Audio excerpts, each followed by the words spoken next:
"They're exterminating the last camps," he muttered, voice low and gravelly, his hand clenched into a fist. "They're finishing the job." Across from him, Sergeant Lucas Lucky Alvarez leaned back in his seat, running a rag over the sweat dripping from his forehead. His perpetual smirk was missing, replaced by the grim mask of someone who had seen too much in too little time. "And what exactly are we supposed to do about that? One tank, 4 of us, and an army of glowing-eyed freaks out there with guns that can melt steel? Seems like a good time to start writing a will." "Captain." Paul shot him a glare, but said nothing. Lucky always masked fear with sarcasm.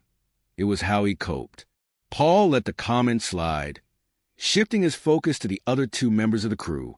Corporal Darren D. Cole, the gunner, was wiping down the cannon's targeting controls with meticulous precision. His jaw was clenched, a deep frown cutting across his otherwise youthful face. His fiery red hair was damp from the oppressive heat inside the tank, but his focus didn't waver. D had been quiet since the attack that wiped out their battalion. Quiet, but simmering. "You're unusually quiet, D," Paul prodded, his voice soft but firm. D didn't look up. "What's there to say? They wiped out our boys. Those things killed everyone I ever trusted. What do you want me to do? Crack jokes like Lucky?"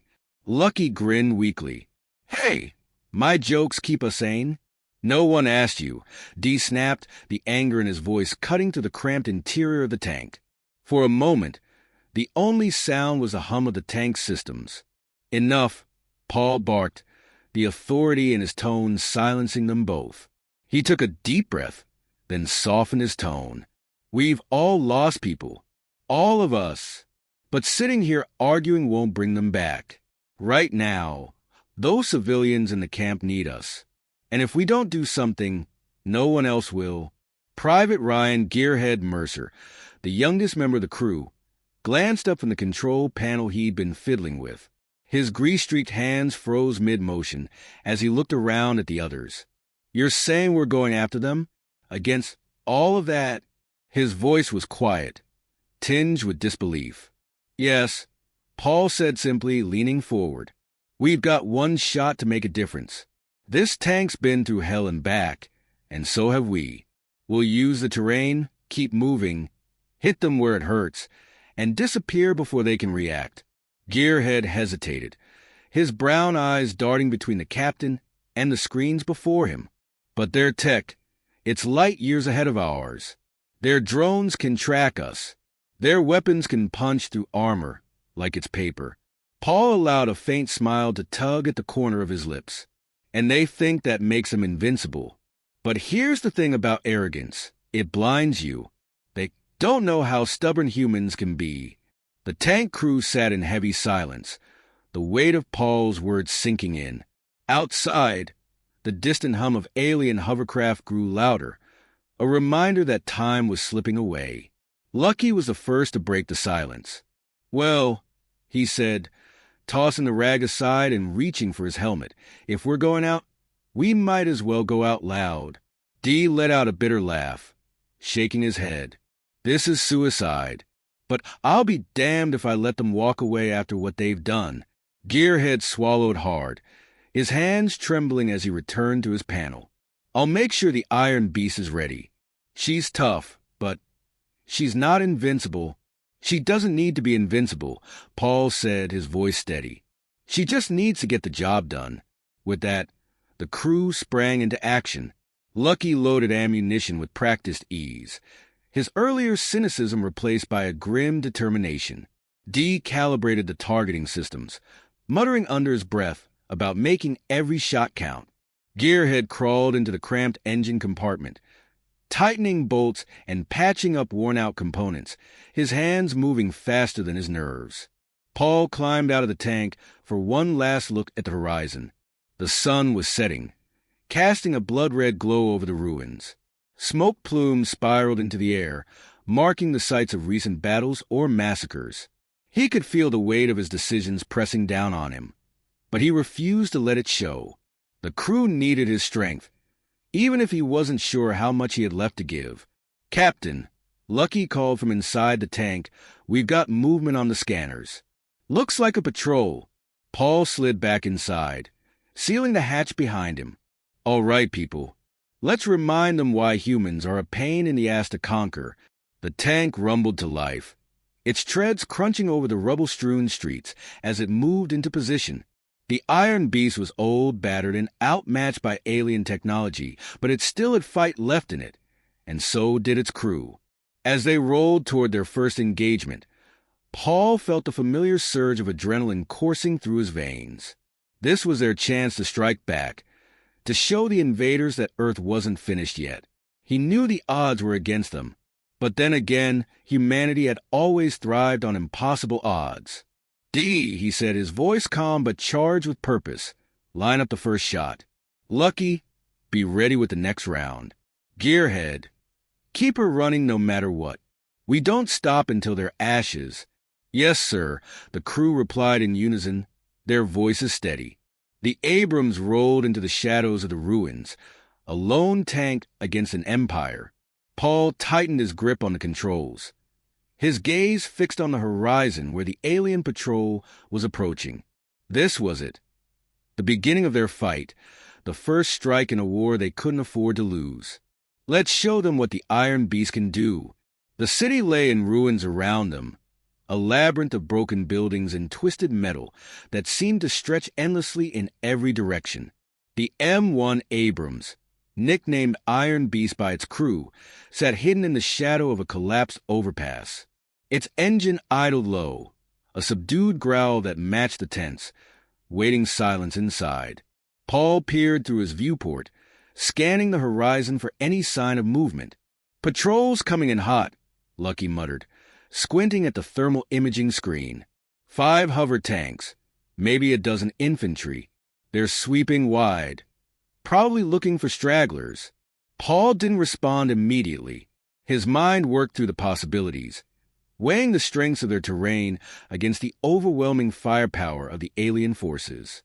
They were outnumbered, outgunned, and had nowhere to run if things went south. Perfect conditions, he thought grimly.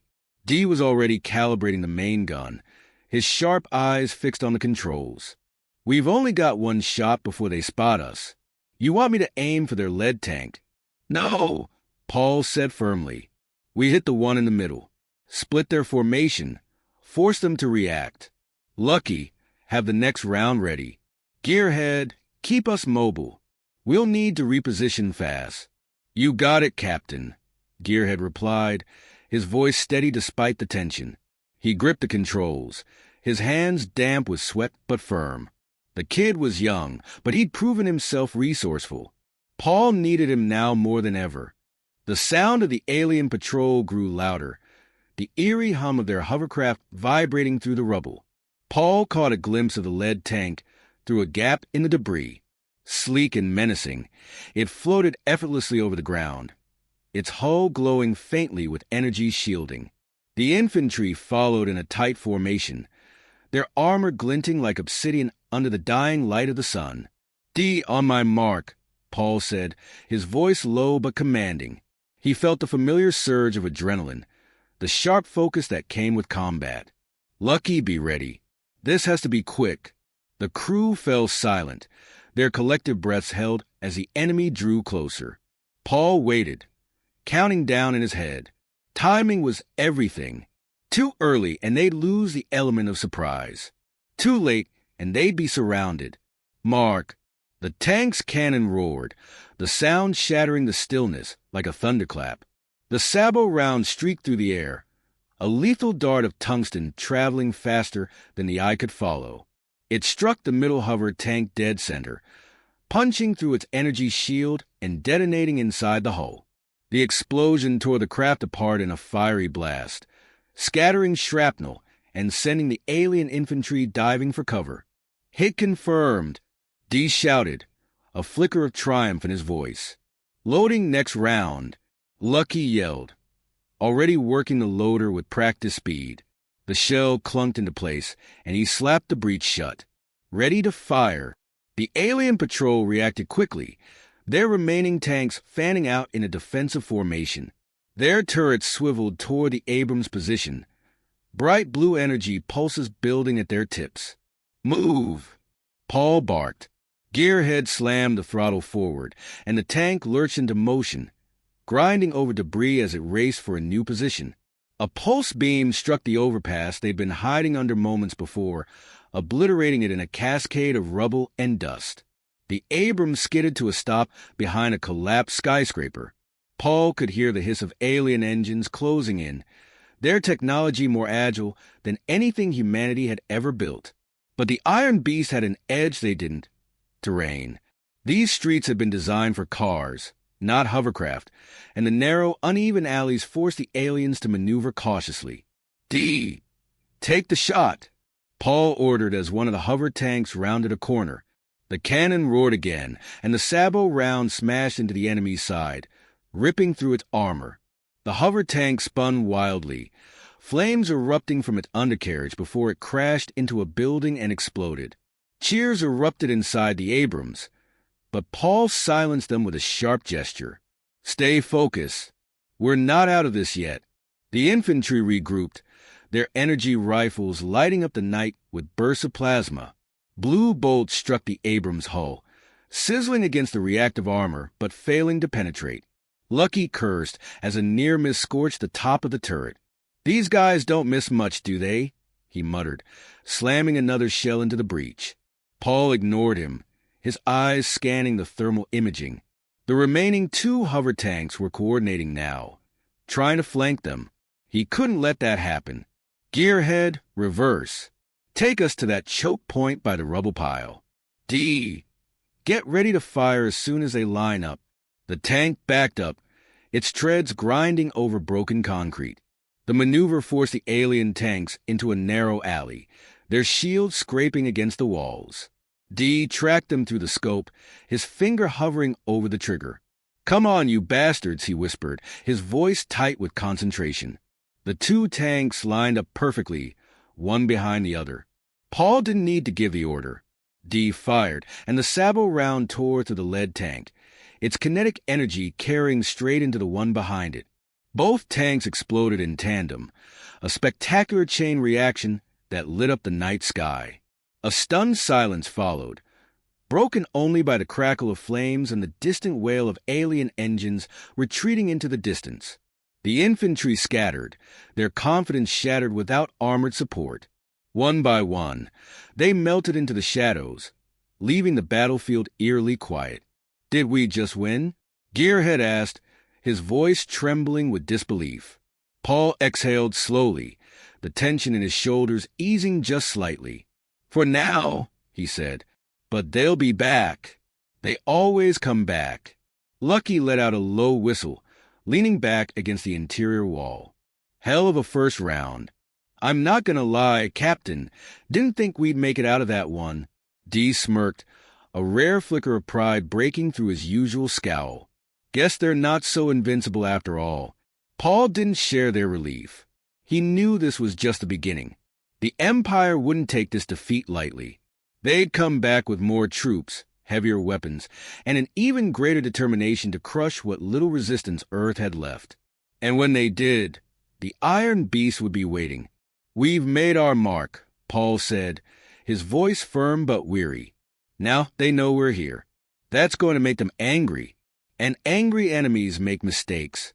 The crew fell into a reflective silence, the glow of the burning hover tanks casting flickering shadows across their faces. They had survived their first real encounter with the Empire's forces, but the road ahead was long and uncertain.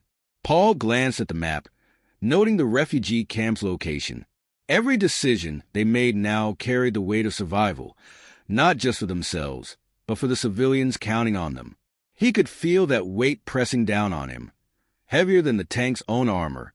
"Get some rest if you can," he said, his tone softer now. "We move at first light." As the tank rumbled into motion, retreating deeper into the ruins, the crew settled into an uneasy quiet. The echoes of their victory lingered in the air, but so did the unspoken understanding that this was far from over. The dawn sky was painted with streaks of ash and fire, a grim testament to the battles that raged across Earth's surface. The M1 Abrams rolled steadily through the battered remains of a suburban neighborhood, its tracks grinding over cracked asphalt and shattered glass. The air was heavy with the acrid scent of smoke and the faint metallic tang of blood. But Paul's focus was locked on the refugee camp ahead. Nestled in the hollow of a collapsed shopping mall, the camp was a fragile sanctuary. Makeshift tents stretched out in chaotic clusters, their fabric patched and worn. Fires burned low in metal barrels, offering meager warmth to the huddled masses. The faces of the refugees, men, women, children, were gaunt and hollow-eyed, their expressions a mix of fear and desperation. Paul tightened his grip on the controls, his stomach knotting. These people were survivors, clinging to the last threads of hope. But they wouldn't stand a chance if the Empire's forces found them. He could already see the signs of strain. The worn faces of their sentries, the way their weapons were mismatched and barely functional. They weren't soldiers. They were farmers, shopkeepers, and laborers, unprepared for the relentless war being waged against them. "Captain," Lucky said, his voice cutting through the tension, "we've got company, about a dozen armed locals heading our way, and they don't look thrilled to see us." Paul glanced through the viewport. Sure enough, a group of men approached the tank, their weapons raised. They moved cautiously, their faces hard but betraying the kind of fear that came from too many close calls. At their head was a wiry man with a scruffy beard and a rifle slung over his shoulder. He raised a hand to signal his men to stop, then stepped forward. "Hold position," Paul ordered. Gearhead cut the engine, and the tank groaned to a halt, the sudden silence almost deafening after the steady rumble of the engine. The wiry man cupped his hands around his mouth and shouted, "Identify yourselves. You're either with us or you're dead. Your choice." Paul climbed out of the tank, raising his hands to show he was unarmed. "Captain Paul Graves, U.S. Army. We're here to help." The man frowned, his rifle shifting slightly in his grip. "Army? What's left of it, anyway? Why should we trust you? For all we know, you're just leading those alien bastards straight to us." Paul resisted the urge to sigh. He could see the exhaustion in the man's eyes, the weight of too many decisions made under duress. "Because if I wanted to kill you," Paul said calmly, "you'd already be dead. That tank behind me isn't here to hurt you. It's here to keep you alive." The man hesitated, his grip on the rifle loosening slightly. He exchanged a wary glance with one of his men before turning back to Paul. "Name's Jonas. I'm what's left of leadership here. We've got women and kids inside, and we can't afford any more losses. You really here to help?" "That's the plan," Paul said. "But if we're going to hold this place, we need to work together. The Empire's patrols will find you sooner or later. When they do, they won't just kill you. They'll wipe this place off the map." Jonas's face darkened, and he glanced back toward the camp. "They've already hit us twice. We lost most of our fighters in the last attack. If they come again," his voice trailed off, the unspoken words hanging heavily in the air. Paul stepped forward, his voice firm but not unkind. "That's why we're here. My crew and I can buy you time, enough to evacuate, maybe even enough to fight back. But we need to know what we're up against." "How many are you?"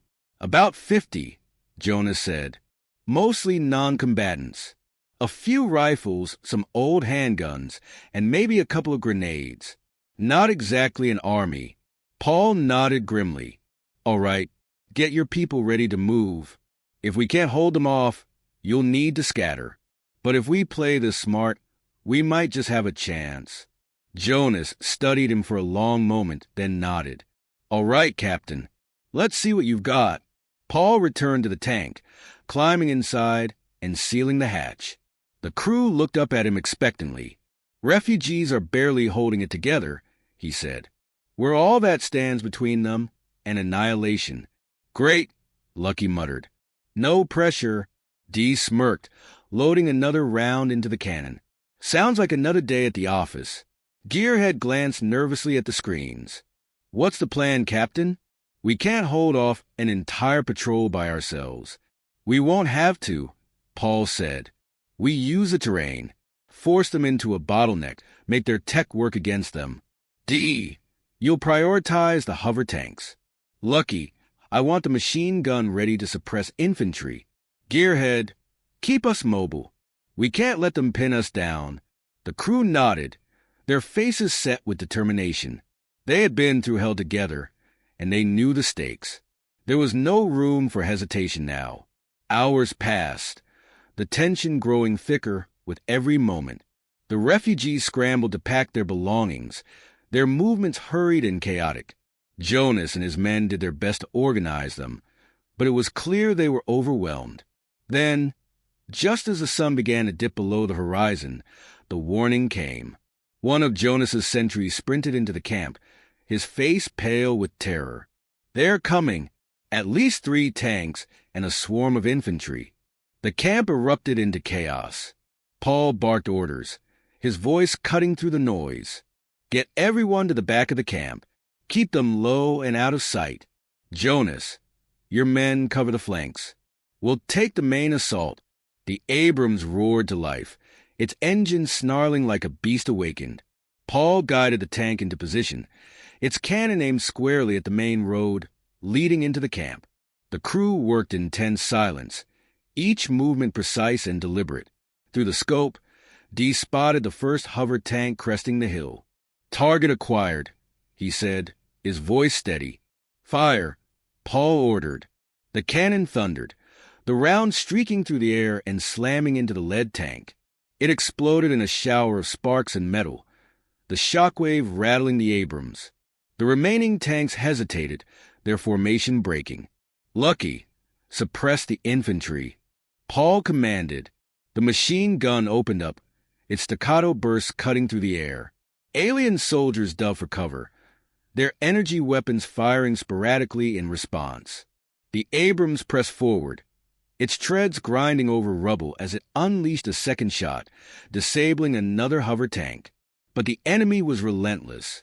Plasma bolts struck the tank's hull, shaking the crew inside. Gearhead cursed under his breath as he struggled to maintain control. Shields are holding, but they won't last forever. Paul's mind raced. They were holding the line, but for how long?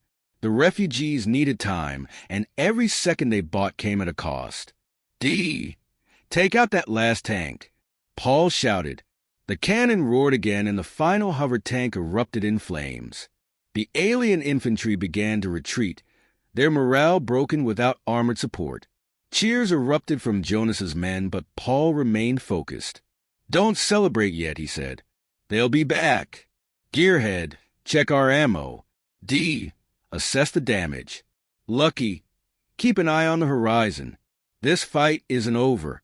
As the tank rumbled back to the camp, Paul felt the weight of their victory tempered by the knowledge of what lay ahead. They had bought the refugees time, but at a cost. The Empire would come back, stronger and more determined. Inside the Abrams, the crew settled into a tense silence. They had won this round, but the war was far from over. The cold night air was heavy with an unnatural stillness, broken only by the low hum of the Abrams' idling engine. Paul stood atop the tank, his binoculars scanning the horizon. Beyond the ruins of the refugee camp, the ground sloped into a shallow valley where the Empire's forces had regrouped. Even from this distance, the faint blue glow of their energy shields flickered like distant fireflies. They were coming. Inside the camp, the refugees huddled together in the dark, their faces pale and gaunt under the dim light of the burning barrel fires. Jonas and his men patrolled the perimeter, their rifles clutched tightly, their expressions grim. There were no more plans to make, no more strategies to debate. It was all or nothing now. Paul climbed down into the tank, sealing the hatch behind him. The familiar hum of the engine vibrated through the metal, a steady reminder of the machine's power. The crew looked up at him, their faces illuminated by the faint green glow of the instrument panels. They're mobilizing, Paul said. This is it. Great, Lucky muttered, checking the belt feed on the machine gun. I was hoping to die in a blaze of glory. "Shut up, Lucky," Dee said, his voice low but steady as he calibrated the cannon. "We're not dead yet." Gearhead adjusted the controls, his fingers shaking slightly. "Captain, do we even stand a chance? They'll throw everything they have at us this time." Paul's gaze swept over his crew. They were tired, bruised, and battered, but their eyes still held a spark of defiance. "We don't need to beat them," he said. "We just need to hold the line long enough for the refugees to get out. They've got people waiting for them beyond the river. People who can help. We give them that chance." The crew nodded, their resolve hardening. It wasn't the first time they'd faced impossible odds, but it might be the last. And if it was, they would make it count. As the first rays of dawn crept over the horizon, the ground began to tremble. The Empire's forces approached, their hover tanks gliding effortlessly over the rubble-strewn valley. Behind them came ranks of infantry, their armor gleaming like obsidian, their weapons glowing with eerie blue energy. The sight was both awe-inspiring and terrifying. Paul adjusted his headset. "D, target the lead tank. Lucky, suppress the infantry. Gearhead, keep us moving. We can't let them flank us." The first shot echoed across the valley, the Abrams cannon spitting fire and steel. The sabot round struck the lead hover tank, punching through its shield and detonating with a thunderous explosion. Flames and smoke billowed into the air, but the Empire's forces didn't falter. Another tank surged forward to take its place. "Reloading," D called, his hands working quickly. The machine gun roared to life, spitting tracer rounds at the advancing infantry. Alien soldiers scattered, diving for cover, but their counterfire was relentless. Plasma bolts seared through the air, striking the tank's hull and sending showers of sparks inside. Shields holding at 60%. Gearhead shouted, his voice strained as he maneuvered the tank over the uneven terrain. "But they're hitting us hard." Paul's jaw tightened. The enemy was learning, adapting to their tactics. The Abrams was a fortress, but even fortresses had limits. He glanced at the radar display, noting the positions of the enemy forces. They were spreading out, trying to encircle the camp. "D, switch to high-explosive rounds," Paul ordered. "We need to slow them down." The cannon fired again, and a nearby group of infantry vanished in a fiery blast. The shockwave knocked several others to the ground, buying precious seconds. But the hover tanks kept coming, their energy weapons lighting up the battlefield. "Lucky, watch our left flank." Paul barked as plasma bolts sizzled past the turret. Lucky swung the machine gun around, unloading a barrage of bullets that forced the advancing soldiers to retreat. "We're going to run out of ammo at this rate," Lucky shouted, his voice barely audible over the din of battle. "Then make every shot count," Paul snapped, his eyes fixed on the battlefield. "We can't let them break through." The fighting raged on, the Abrams holding its ground like a lion defending its pride. The tank's armor was battered and scorched, but it remained defiant. The crew worked in unison, their movements honed by countless battles. Each shot was calculated, each maneuver precise. But the enemy's numbers were overwhelming, and the air was thick with the smell of burning metal and ozone. Inside the camp, Jonas and his men fired from behind makeshift barricades, doing their best to keep the infantry at bay. The refugees huddled together, their faces pale with fear as they waited for the signal to evacuate. Paul knew they couldn't hold much longer. "D, give me a status update," Paul demanded. "We're down to our last 3 rounds," D replied, his voice tight. "And the cannon's running hot." Paul nodded grimly. "Make them count." The next shot took out another hover tank, its explosion shaking the ground. The enemy hesitated, their advance slowing for just a moment. Paul seized the opportunity. "Jonas, get your people out of here," he shouted over the radio. "Now's your chance." Jonas's voice crackled back, filled with urgency. "We're moving. Buy us as much time as you can." The refugees began to move, slipping through a narrow path that led away from the camp. Jonas and his men covered their retreat, firing in short bursts to keep the enemy distracted. Paul felt a surge of relief, but it was short-lived. "They're pushing hard on our right flank," Gearhead called out, his hands gripping the controls tightly. "We can't hold them off forever." Paul clenched his fists. The Abrams was their last line of defense, and it was taking everything they had to keep the Empire at bay. The tank shuddered as another plasma bolt struck its side, the impact jarring the crew inside. Fire the last round," Paul ordered. The cannon roared one final time, the sabot round streaking toward the largest hover tank. It struck the target dead center, the explosion ripping through its hull and sending debris flying in all directions.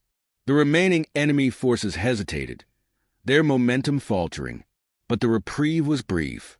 The Empire's infantry surged forward, their energy weapons blazing. Paul knew they were out of options. The Abrams had done its job, but it couldn't fight forever. "Gearhead, prepare to fall back," Paul said, his voice heavy with resignation. "We've done all we can." As the tank began to retreat, Paul glanced at the radar. The refugees were almost out of range, their figures disappearing into the distant hills. They had a chance now, a slim one, but a chance nonetheless. The Abrams rumbled away from the battlefield, its engine groaning under the strain. The crew sat in silence, their faces drawn and weary. They had survived, but the cost had been high.